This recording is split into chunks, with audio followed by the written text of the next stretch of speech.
Let me show you my favorite table easel. Here's one I got on Amazon. It just folds right out, and then you can sit it on any table, like your dining room table or an end table or your counter in your kitchen if you don't have a fancy art desk like mine.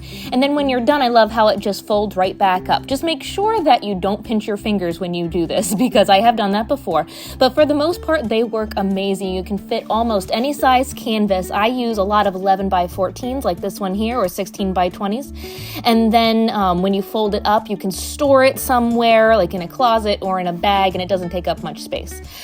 If you don't want a table easel though, and you like pizza, I use a lot of pizza boxes. You can just prop those up on a table as well, just like that. I just suggest taping it to the table so it doesn't move.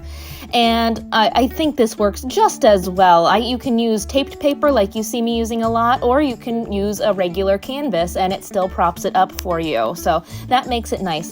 The only big difference is that you don't have that space underneath the table easel to put like your palette or brushes as you work. So the pizza box does make it a little bit more challenging.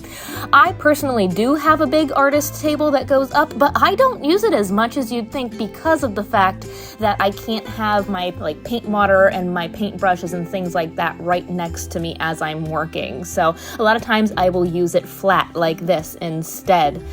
How do you paint? Do you prefer a table easel, an art desk, a standing easel, or a pizza box? Let me know in the comments below.